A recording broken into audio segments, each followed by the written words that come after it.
Já são 3h29, a gente muda de assunto agora e fala do caso do cadáver levado para sacar um empréstimo em um banco no Rio de Janeiro. Essa história ganhou um capítulo importante que é o seguinte: o motorista de aplicativo que transportou Érica Nunes, a suspeita de levar Paulo Roberto Braga já morto até o banco, disse em depoimento à polícia que o homem ainda estava vivo durante o trajeto. Segundo o motorista, o homem chegou a segurar na porta do carro, no desembarque do veículo, no estacionamento de um shopping.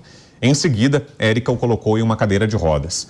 Além disso, um outro rapaz que ajudou a colocar o idoso no carro também foi ouvido. Ele, que trabalha como mototaxista, confirmou em depoimento que o homem estava vivo ao sair de casa, respirando e com força nas mãos. O laudo de exame de necropsia disse que não é possível concluir se Paulo Roberto morreu antes de chegar ao banco ou no local. E aí, né, Koba, entra em xeque justamente a versão da defesa da sobrinha da Érica, né? Ela, foi o que ela disse, na verdade, entra em xeque não, né? Mas acaba indo em linha com aquilo que ela disse, né? Ela diz que o tio, quando ela entrou na agência, quando ela decidiu levá-lo ao banco, ainda estava vivo. Que ele morreu já lá no banco e ela não percebeu, por isso que ela queria forçar a assinatura, mas sem saber que ele estava morto. Os depoimentos vão nessa direção, né? Brau, com toda sinceridade, eu não sei se isso ajuda ou atrapalha essa suposta cuidadora. Porque se ela é cuidadora dele, e não percebeu que em algum momento ele precisou de ajuda, não percebeu que ele morreu, talvez ela tenha falhado na sua função essencial, que é de cuidar. Do lado dela, né? Pois é. Então, assim, ela como cuidadora deveria estar atenta às necessidades. Será que ele pediu socorro? Será que ele demonstrou alguma angústia ali que necessitasse, exigisse dela um cuidado de chamar uma ambulância, de levá-lo a um hospital, enfim, então não sei se de fato isso ajuda ou atrapalha. Fato é que, estando ele vivo ou morto no momento em que entrou na agência bancária, isso não a isenta de um eventual crime de furto mediante fraude, já que no momento ali em que ela estava com ele sentados à mesa ali do atendente, ela insistia na assinatura de alguém que não podia assinar, na assinatura de alguém que estava visivelmente fora das suas condições mentais, no mínimo desacordado, né? Assim, todo mundo está tratando como se estivesse morto, mas no mínimo desacordado. Então, eu acho que, de fato, isso vai gerar uma investigação. Tem muitos possíveis crimes aí ligados nesse caso. Muitas pessoas que podem também estar, de alguma maneira, envolvidas nisso ou não, ou pelo menos que podem ajudar com a investigação. Esse próprio Uber, essa imagem, para quem nos acompanha por imagens aí, que está vendo o cara que transportou esse senhor nessa condição. Será que ele não percebeu que havia algo de errado ali? Será que ele não também deveria ter chamado a polícia, chamado a ambulância, enfim? É um caso que, claro, está repercutindo não só no Brasil, no mundo todo, mas que deve ser levado com seriedade, porque afinal nós estamos falando de alguém que morreu, que tem uma história, enfim, uma honra a ser zelada e que, nesse caso aí, infelizmente, está repercutindo de maneira, às vezes, até cômica, o que não é o ideal. Nós estamos falando de alguém que morreu e que foi, mesmo morto, utilizado como um instrumento para um possível crime. Sim. Diego Tavares. Pois não, Diego?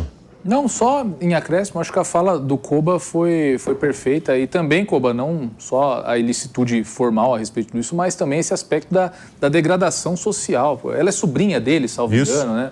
De pegar... Que oficialmente é prima, mas enfim, tem um grau de parentesco ali como tio, de pegar a pessoa que, enfim, se não estava morto, já estava em vias de morrer, né, claramente, porque ninguém apaga do nada como se fosse uma vela, enfim, já devia estar numa condição muito ruim, levar essa pessoa a uma agência bancária para tentar ter ali uma vantagem financeira de uma pessoa que, enfim...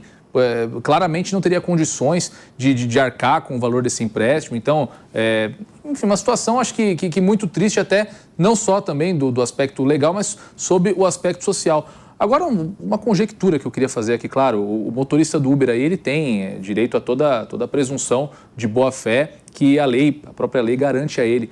Mas talvez...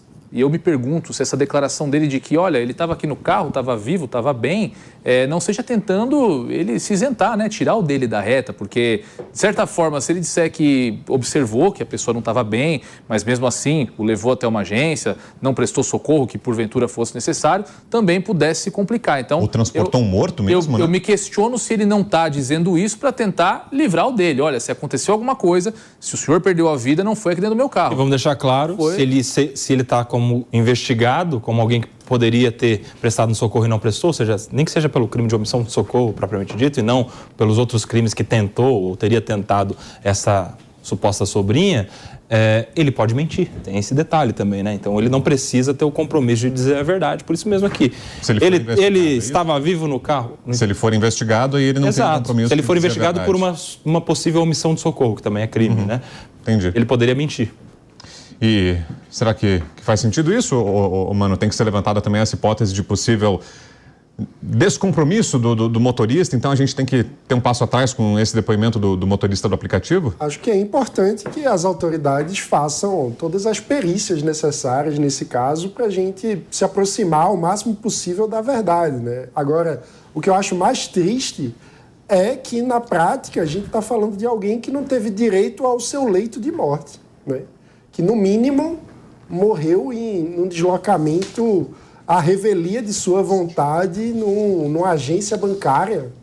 É muito triste esse caso e eu acho que nos faz refletir bastante sobre a dignidade humana no Brasil e como a gente precisa voltar a valorizar a vida, né, de forma mais ampla, porque esse caso é assombroso e parece história de terror, de filme de ficção mágica, né? Diga, Pepe. Não, é um fato muito triste, né? Surpreendentemente triste, né? E revoltante, né? Agora, pela primeira vez, tivemos, eu acho que, uma convergência na mesa. Agora você está certo, Eu Pepe. concordo com tudo. Agora você está certo. Eu concordo com tudo que foi colocado aqui pelo Nelsinho, pelo Mano, pelo Diego, na parte jurídica, principalmente dos dois. Quando o Koba fala da jurídica, ele até acerta mais do que na política, né? Mas tudo bem. Tá certo. Já que teve consenso, então, saindo da política, vamos voltar para a política? Deixa eu trazer. Vamos para o próximo assunto, que a gente não quer consenso aqui.